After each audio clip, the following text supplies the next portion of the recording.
So, ngayon guys, gagamit naman tayo ng bang base. Ayan.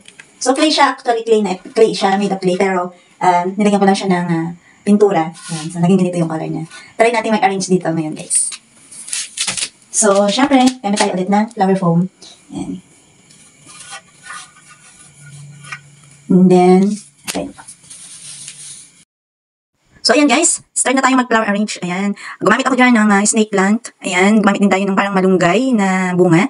Pero, hindi ko alam sure kung ano yung pangalan niya. Gumamit din tayo ng anahaw leaves. Ayan. So, start na tayo. Nakakatuwa po kasi nakakapag-share po ako sa inyo ng kahit konti po na tips sa pag-arrange po. Ayan. At, mga fresh po yung mga leaves na yan na ginamit ko. Hindi po siya artificial. Gumamit din tayo ng fern leaves. Ayan. Maraming klase po ang fern leaves. Ayan. Yan din, hindi ko rin po kabisado yung pangalan niya. Nakita ko lang dito sa bakura namin din. Naglagay ako ng roses. Ayan. So, nakakatuwa nun po. Ayan. May mga arrangement ako na binago dyan para mas maganda siya. Ayan. Sana gusto nyo guys.